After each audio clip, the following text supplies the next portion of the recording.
Hi, I'm Annie and today I'm going to be showing you how to batch cook delicious pumpkin curry and then vacuum pack it for the freezer. I've got everything pre-prepared and I'll talk through it as we go. It just makes it a bit quicker on the video. Just a little bit of oil in the pan. I've got onion sliced up and a whole garlic.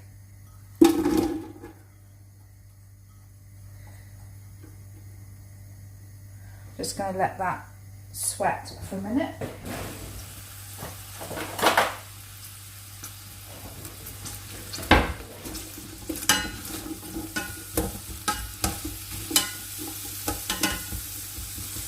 It's a very quick, easy and versatile recipe.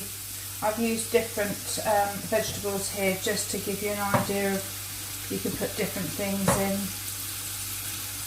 I'm using pumpkin. I grew so many pumpkins last year, I've had enough to last me all year. So my main ingredient is pumpkin, so I need to get it used up.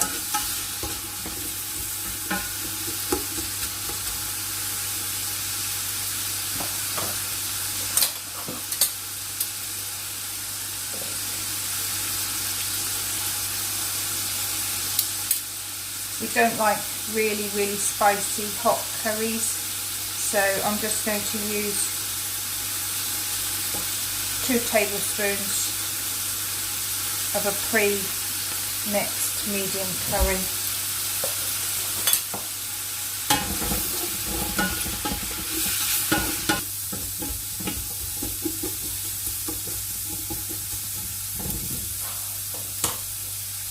I'm going to be putting some peanut butter in this one, but this is totally optional.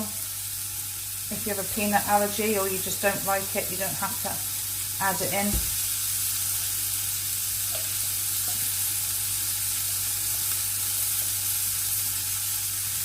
Got about 2 tablespoons, I'm just going to use up the jar.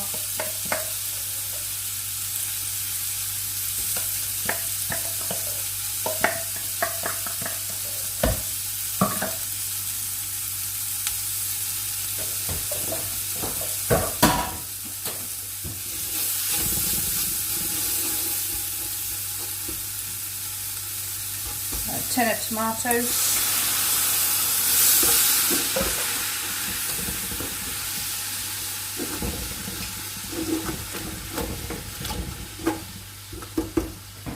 just going to put a little bit of water in so I can get that peanut butter mixed in a bit better. That's better. It's a nice workable paste now. So I've got in here, I've got some sweet potato and some carrots. The sweet potato is, I had half left in the fridge, again wanted to use it up. And some chopped potatoes, just little bite-sized chunks. I put it in water to stop it going brown, but I'm also going to put the starch water that's been in straight in.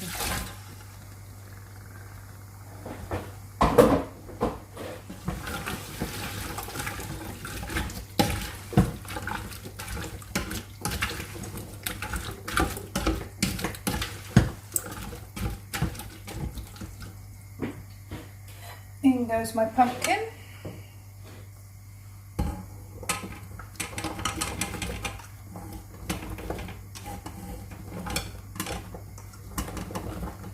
Obviously you don't have to do such large quantities, just that I am doing this lot for for dinner tonight, and then the rest to put in the freezer.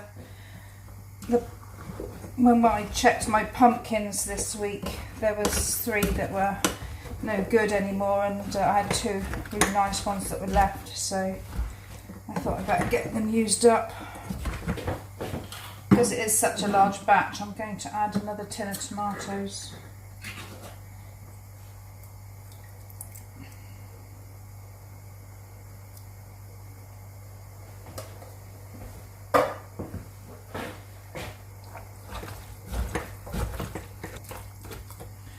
2 tins of coconut milk.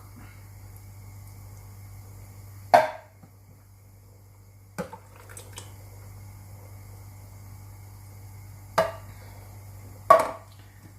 little shake of lemon.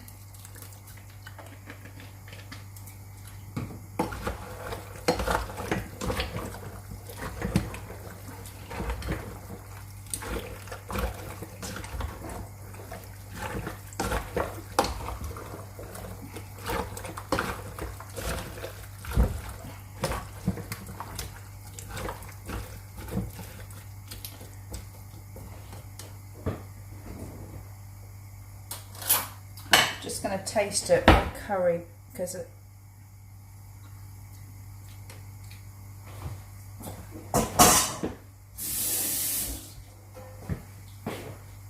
I am going to add another 2 tablespoons.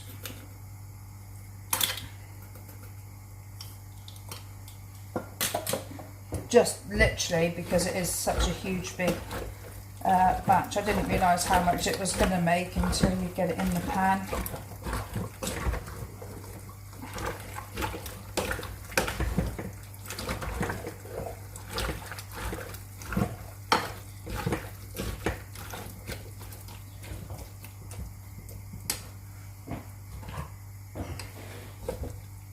Just a little bit more water.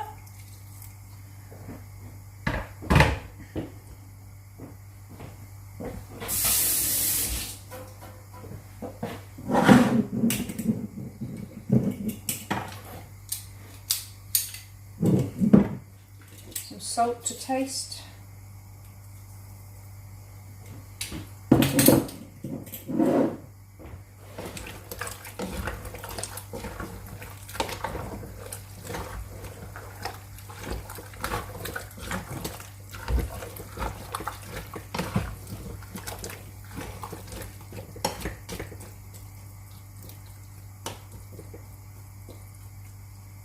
Okay, I'm going to bring that up to a simmer and then cook it until it's all tender. I'll get back to you when that's done.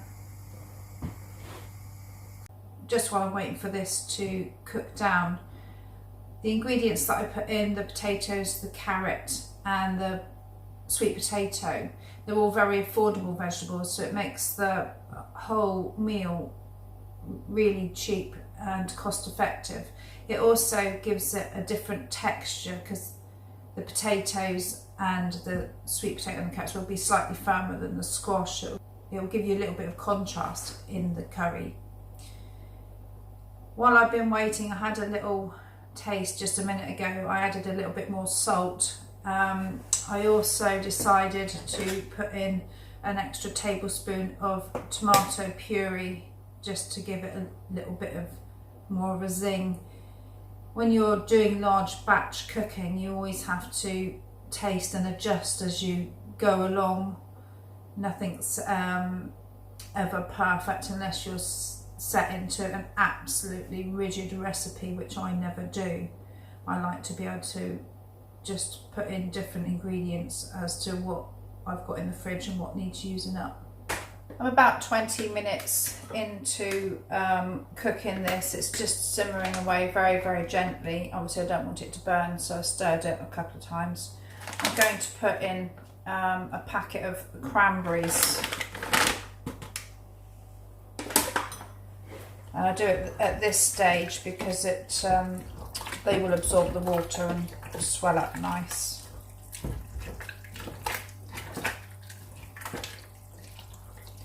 So I've given that another stir.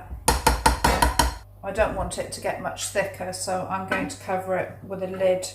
It's on really, really low. It's probably going to take about another 20 minutes. So I shall come back periodically and stir it to make sure it's not sticking and get back to you. So our curry's all ready. It took me about an hour in total to do the whole lot. Like I say, if you're doing small amounts, it won't take as long. I've already cooked my plain boiled rice to go with it later. After I cooked it, I quickly cooled it with water to stop it overcooking. Once this is all cool, I'll show you how to vacuum pack and freeze it. So we're ready to vacuum pack our curry for the freezer.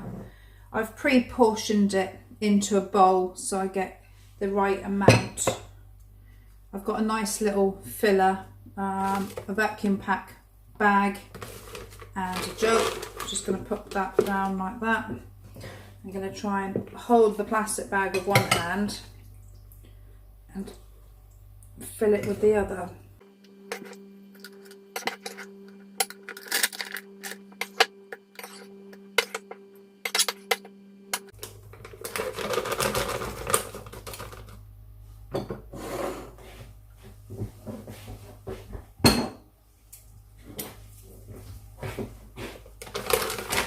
So when you're vacuum packing, you need to keep this top piece clean and dry. So I'm just going to make sure that give it a little wipe round along where it's going to seal line.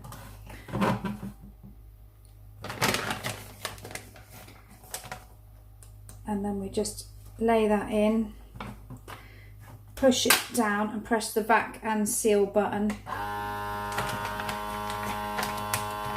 I'm flattening it out so that it will fit nicely in the freezer.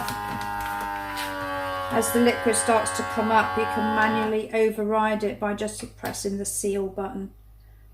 Because if you carry on letting it vac seal, the liquid will carry on up and you won't get a good seal.